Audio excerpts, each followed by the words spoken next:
Salam sejahtera di dalam kasih Tuhan kita Yesus Kristus. Hari ini kembali saya akan menyampaikan firman Tuhan yang terambil dari Efesus pasal yang keempat, ayat yang ke-11 sampai yang ke-16. Demikian firman Tuhan. Dan ialah memberikan baik rasul-rasul maupun nabi-nabi, baik pemberita-pemberita Injil maupun gembala-gembala dan pengajar-pengajar, untuk memperlengkapi orang-orang kudus bagi pekerjaan pelayanan, bagi pembangunan tubuh Kristus, sampai kita semua telah mencapai kesatuan iman dan pengetahuan yang benar tentang anak Allah, kedewasaan penuh dan tingkat pertumbuhan yang sesuai dengan kepenuhan Kristus, sehingga kita bukan lagi anak-anak yang diombang-ambingkan oleh rupa-rupa angin pengajaran, oleh permainan palsu manusia dalam kelicikan mereka yang menyesatkan, tetapi dengan teguh berpegang kepada kebenaran, di dalam kasih kita bertumbuh di dalam segala hal ke arah Dia, Kristus yang adalah kepala, dan daripadanya lah seluruh tubuh yang rapi tersusun dan ikat menjadi satu oleh pelayanan semua bagian sesuai dengan kadar pekerjaan tiap-tiap anggota, menerima pertumbuhannya dan membangun dirinya dalam kasih. Hari ini firman Tuhan saya beri tema dengan kedewasaan rohani. Tak kala kita bicara tentang kedewasaan rohani, tidak bisa tidak kita tentu harus bicara tentang pertumbuhan secara rohani. Bagaimana kehidupan kita sebagai umat Tuhan boleh bertumbuh dan kemudian semakin hari semakin menuju kepada kedewasaan rohani itu sendiri. Kalau kita lihat firman Tuhan, bagaimana umat Tuhan boleh bertumbuh di dalam Tuhan. Tuhan memberikan satu hal yang penting bagi kita. Dia memberikan kepada kita 5 jabatan rohani untuk ambil bahagian di dalam pertumbuhan jemaat Tuhan. Firman Tuhan mengatakan Dialah, yaitu Yesus Kristus Tuhan kita, yang memberikan kepada kita baik rasul-rasul, nabi-nabi, para penginjil, para gembala, dan juga para pengajar untuk memperlengkapi umat Tuhan. Mereka diberikan oleh Kristus Yesus sendiri, yaitu pemimpin-pemimpin rohani untuk membimbing dan memperlengkapi mereka sedemikian rupa. Dalam hal ini kita melihat bagaimana Yesus Kristuslah yang memberikan. Artinya orang-orang atau pemimpin-pemimpin rohani ini adalah orang-orang yang secara khusus dipanggil untuk ambil bagian di dalam pelayanan ini. Mereka dipanggil secara khusus, mereka juga lah yang diberikan karunia-karunia khusus untuk ambil bahagian dalam pelayanan ini. Dengan karunia mereka masing-masing, mereka memperlengkapi umat Tuhan. Inilah yang kita dapat melihatnya di dalam ayat 11 dan 12. Di dalam ayat 12 firman Tuhan katakan mereka diberikan oleh Yesus Kristus kepada kita untuk memperlengkapi umat Tuhan.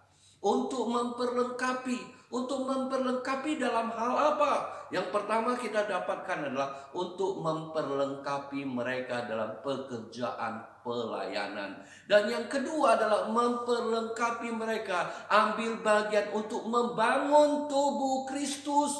Mereka diperlengkapi sedemikian rupa secara rohani.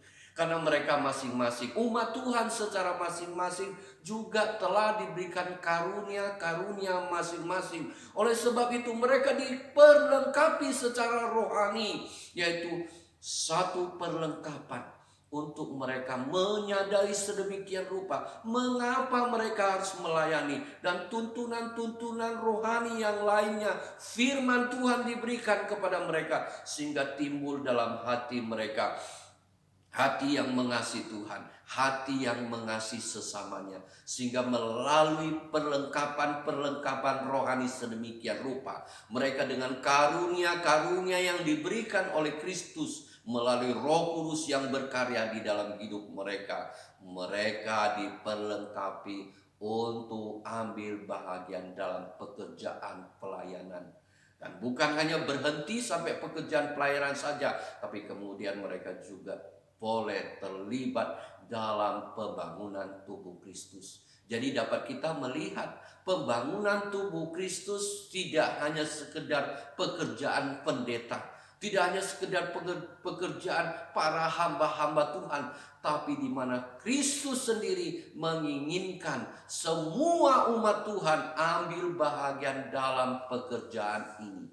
Inilah kita lihat firman Tuhan katakan bahwa mereka dipilih, dipanggil, diutus untuk memperlengkapi orang-orang kudus. Siapakah orang-orang kudus ini? Ini bukan hanya bicara tentang pemimpin-pemimpin rohani saja, tapi semua orang yang percaya. Mereka diperlengkapi sedemikian rupa untuk ambil bagian dalam pekerjaan pelayanan. Mereka semua diperlengkapi untuk membangun tubuh Kristus. Dengan demikianlah mereka mulai bertumbuh di dalam kerohanian mereka dan bertumbuh semakin hari menuju kedewasaan rohani. Mungkin kita mengatakan, untuk menuju kedewasaan rohani, mengapa saya harus terlibat dalam pekerjaan pelayanan? Mengapa saya harus terlibat di dalam pembangunan tubuh Kristus? Sering kalau berhadapan dengan orang itu terlalu capek. Kita harus menghadapi orang banyak dengan segala apa yang mereka lakukan dalam hidup mereka. Belum lagi watak dan karakter mereka yang seringkali mungkin bisa bersinggungan dengan kita. Tapi disitulah firman Tuhan ingin menunjukkan bahwa kita boleh bertumbuh dan kemudian menuju kedewasaan. Tidak bisa tidak, kita harus terlibat dengan orang banyak dan melayani mereka. Disitulah kita dapat bertumbuh dengan baik menuju kepada kedewasaan. Kalau kita melihat Musa, bagaimana dia bertumbuh semakin dewasa di dalam kerohaniannya. Kalau kita melihat dia bertumbuh di dalam kedewasaan rohani, bukan pada saat dia bertemu dengan Tuhan selama 40 hari 40 malam. Di mana dia bertemu dengan Tuhan di Gunung Sinai. Dia di situ berbicara, berbincang-bincang bersama dengan Tuhan selama 40 hari 40 malam. Apakah di situ pertumbuhan rohaninya yang kita bisa lihat di dalam kehidupannya? Tidak. Walaupun itu penting, artinya memang kita perlu untuk secara pribadi bertemu dengan Tuhan di dalam pertemuan mungkin kita saat teduh, membaca Alkitab, berdoa, menyembah Dia, memuji Dia secara pribadi, itu penting. Tetapi untuk pertumbuhan rohani kita harus terlibat dengan jemaat Tuhan, yang di dalamnya kita terlibat dalam pekerjaan pelayanan Tuhan, di mana kita di dalamnya terlibat di dalam membangun tubuh Kristus. Itulah bagian kita. Dan Tuhan memberikan kita masing-masing karunia, dan karunia itu kita boleh semakin asa untuk kita boleh memuliakan Tuhan, dan kita boleh menjadi berkat bagi banyak orang. Demikianlah Tuhan menghendaki kita ambil bahagian dalam pekerjaan Tuhan itu juga adalah bahagian kita bertumbuh di dalamnya. Dan lebih lanjut lagi kita melihat di dalam ayat yang ke-13. Firman Tuhan di sini mengatakan, sampai kita semua telah mencapai kesatuan iman dan pengetahuan yang benar tentang Anak Allah, kedewasaan penuh dan tingkat pertumbuhan yang sesuai dengan kepenuhan Kristus. Sampai kita semua telah mencapai kesatuan iman. Dan kalau kita melihat secara keseluruhan firman Tuhan, ada hal-hal penting yang mau diajarkan oleh firman Tuhan di sini. Bagaimana melalui pemimpin-pemimpin rohani kita dibentuk sedemikian rupa untuk bertumbuh di dalam kesatuan iman. Menjadi perenungan bagi kita. Apakah artinya tadi kita tidak bersatu di dalam kesatuan iman? Tentu bukan demikian. Karena kita melihat di dalam firman Tuhan ayat ke-5 pasal 4 Efesus ini. Di situ bicara tentang ada kesatuan-kesatuan yang dikaryakan oleh Kristus di dalam hidup kita. Tak kala kita percaya kepada Dia.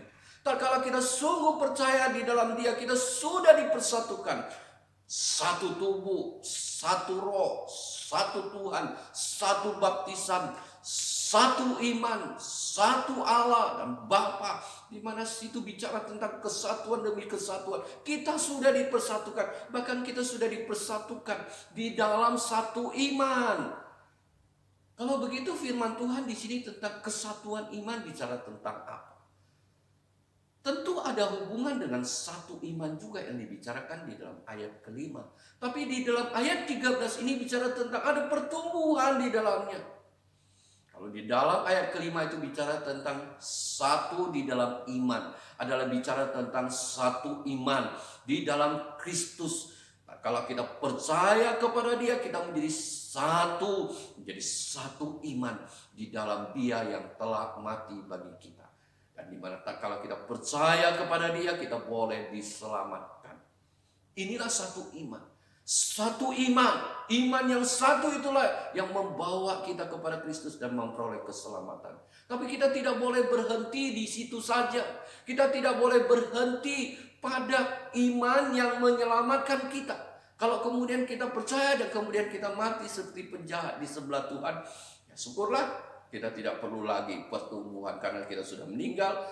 Kita sudah diperbarukan di dalam Dia tak kala kita bertemu dengan Dia. Tetapi tak kala kita di dalam dunia ini, Kristus Tuhan kita melalui firman-Nya ingin kita semua bertumbuh melalui pimpinan-pimpinan rohani. Bagaimana kita di situ diajak untuk belajar firman Tuhan.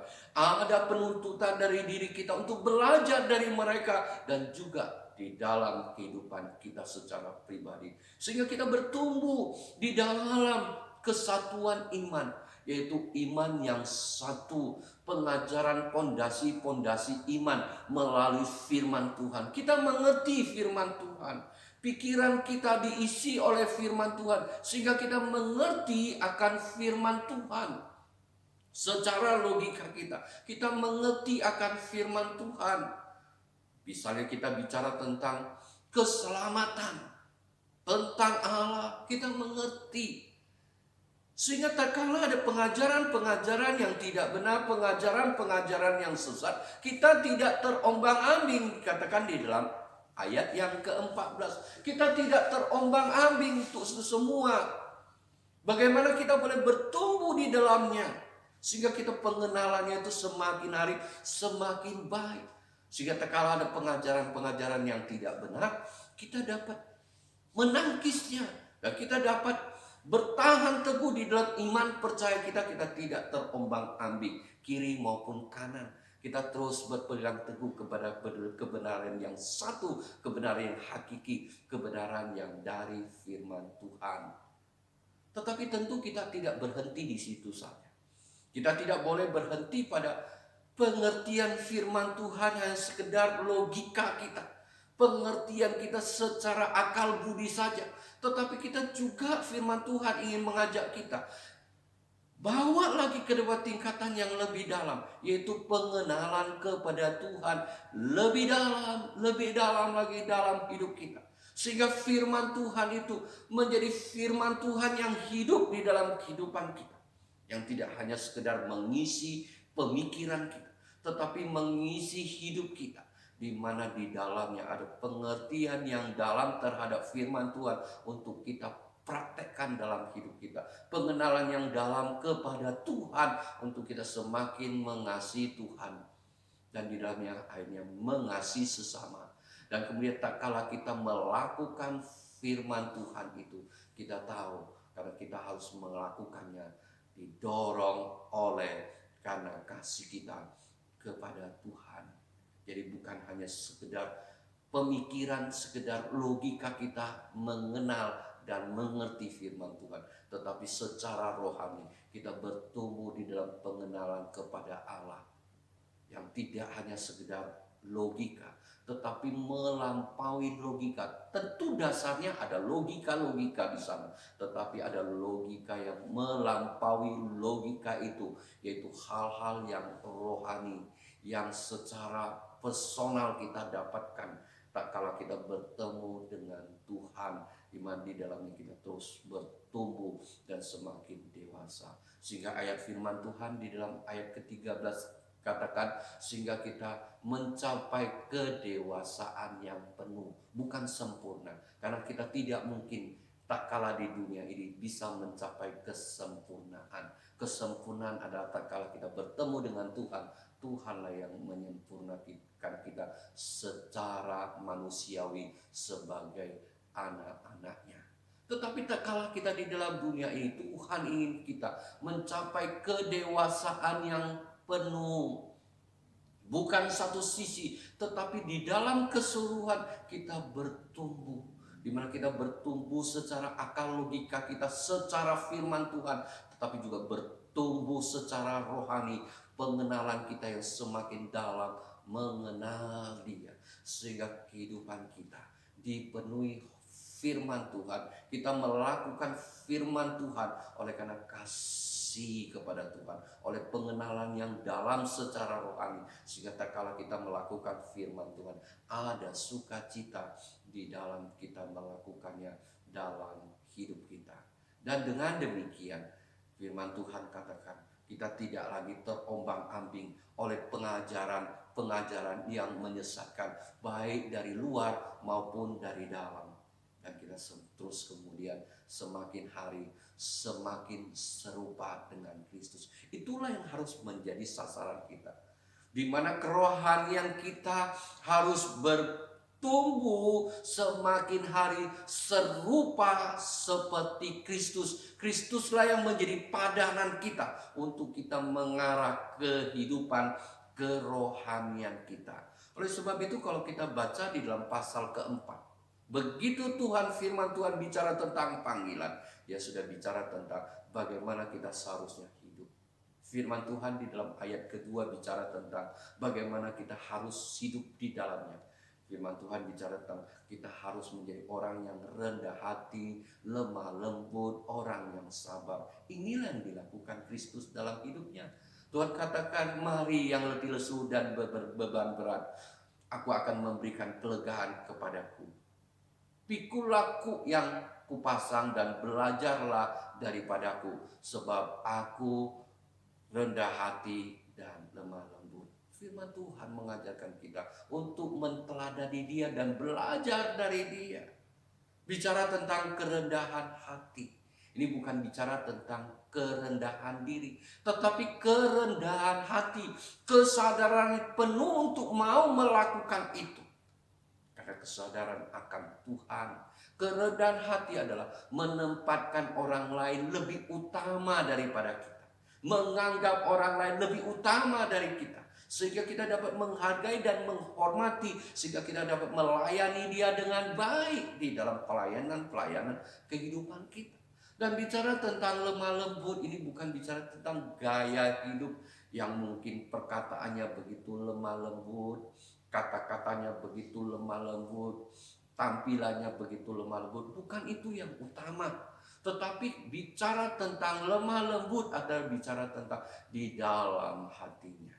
Di dalam hatinya ada belas kasihan yang besar, ada kemurahan yang besar di dalam hidupnya. Dan kemudian kelemah lembutan. Bukan berarti dia tidak bisa marah. Dia bisa marah. Tetapi dia marah adalah tatkala umat Tuhan melakukan yang tidak benar di hadapan Tuhan, atau dia menghujat Tuhan. Jadi dia marah bukan karena kepentingannya terganggu, atau dia merasa dirinya direndahkan dan sebagainya. Bukan itu terutama yang membuat dia marah. Tetapi yang membuat dia marah adalah tatkala umat Tuhan melakukan apa yang tidak benar di hadapan Tuhan, melakukan penghujatan kepada Tuhan, melakukan misalnya penyembahan berhala dan sebagainya. Hal-hal yang dia tahu itu adalah perbuatan yang menyakitkan hati Tuhan, dan dia perlu marah dan menegur umat Tuhan untuk perbuatan yang tidak benar itu. Dan kemudian adalah kesabaran. Kesabaran menghadapi orang yang banyak. Dengan demikian dia semakin dipoles, semakin tergesek, sehingga terbentuklah satu kerohanian yang semakin dewasa. Dan di dalam ayat ke-15 firman Tuhan di sini bicara tentang tetapi dengan teguh berpegang kepada kebenaran di dalam kasih kita bertumbuh di dalam segala hal ke arah Dia Kristus yang adalah kepala.